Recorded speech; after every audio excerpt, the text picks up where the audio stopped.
Hello friends, in today's video, let's solve the Leetcode problem of the day. Leetcode daily challenge problem, numbers with same consecutive differences. So we need to return all non-negative integers of length L n such that the absolute difference between every two consecutive digits is k.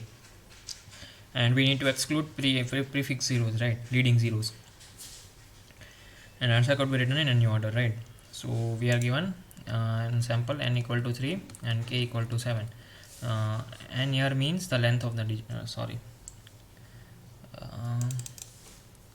n equal to 3 and k equal to 7. So n over here means the length of the digit. Okay, length of digit, length of number, sorry, not digit.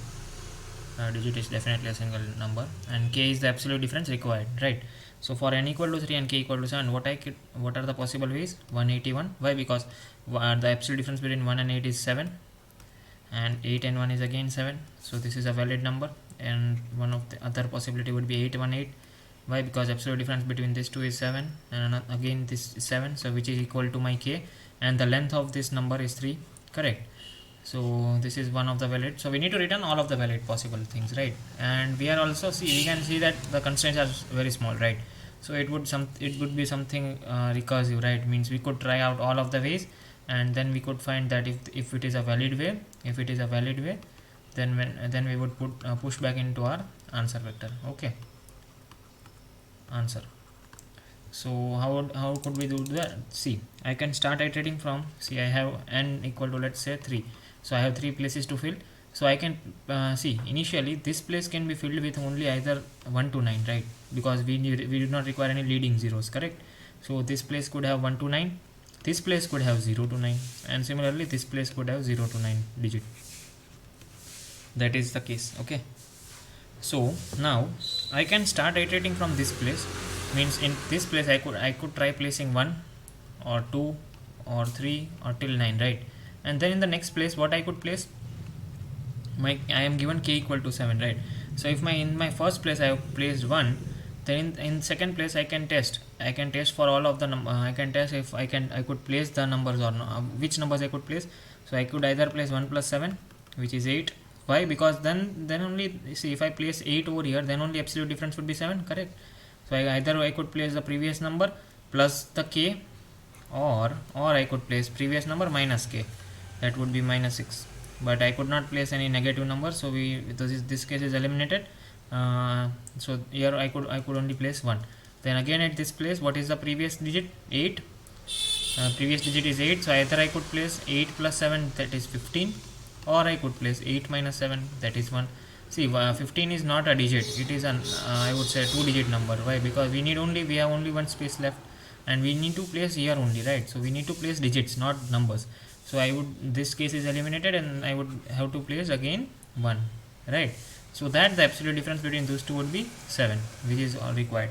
So let me quickly code it down, and in case if you have any doubts, then we could look into it. So let me take one vector int of answer. I would start writing from n, k, and answer. Okay, see, and now as I said, we need to first fill up the first position. So in my first position I could have only integers from 1 to 9. That is a special case, hence we are handling exclusively, right? So then I would call a DFS on the previous digit, or I would say current number. What is my current num, n, k, and answer, and finally I would return my vector of answer, correct? So yeah, see, now while calling DFS, see what would be the case. I have 3 places, let's suppose, initially. Now I have placed the 1 over here, right? Now how many places are left? N minus 1. Similarly, when I place any number over here, let's say 2, then how many places are left? N minus 2, right? So since I am placing a first digit over here, now my next now only what positions are left? N minus 1, correct? So that is why I am passing n minus 1. This is my number, this is the size of the number, this is the difference which is required, and this is my answer vector. If my size equal to 0, then I have reached my result, and I am pushing back my number into my answer vector, correct? And then I would return simply from here. And else, if it is not the case, I would find out the last digit.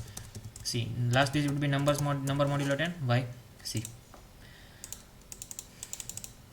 these are the three, let's say these are 4 places. I have placed 1 2 3 4 5 6 till this point, right? Now I have to place next number. So now my, what is my last digit? Number modulo 10. Number modulo 10 would be give me the last digit, so last digit is 6.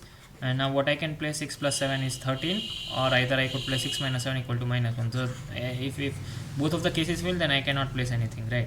Then I would simply return it back from here. I cannot do anything.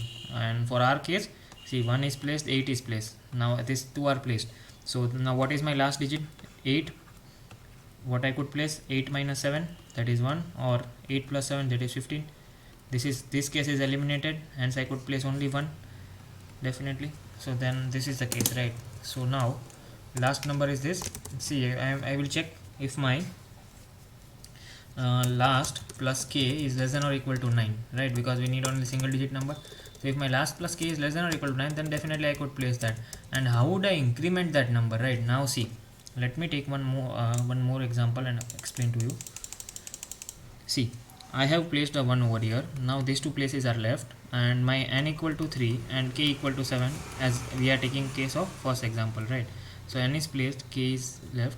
So now I could place 1 plus 7, right? 1 plus 7 is 8, which is less than or equal to 9. Hence I could place 8. Now see, my current number is only 1. Current num is 1. Now what would be my num when I placed 8? Num would be now 18, right? So how would I change 1 to 18? See, what I could do, I would multiply num by num into 10, and then I would see my, what is my last digit? 1. Then I would increment last digit and my k value, right? So k value is 7, and plus 1 is 8. So that is what I need to place. So num equal to num into 10 plus last plus k. Okay, number is equal to number into 10 plus last digit what I pulled out and plus k. This is what I would place. This is what would be my new number, right?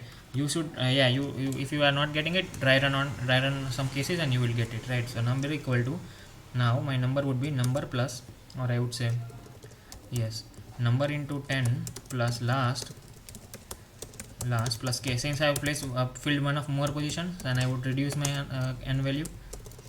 And also I would check if my k is not 0, right? K is not equal to 0, and I would check if my last minus k is greater than or equal to 0 or not.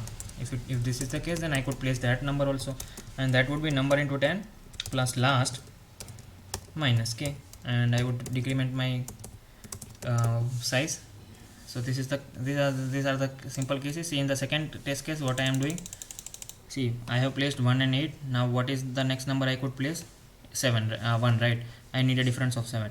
So now my 8 minus 7, which is greater than or equal to 0, right? So now what is my current num? Current num is 18.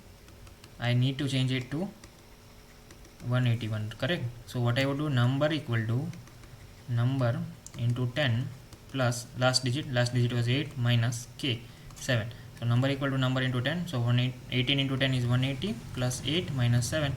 This is 181. So that I got it. So this is a simple formula, and you could deduce it from basic mathematics knowledge, right? So this is done. Let me try to run it on sample test cases. Okay, DFS of num, not num, yeah, high, correct? So this is my num. Let me try to rerun it again. Samples passed. Let me try to submit it.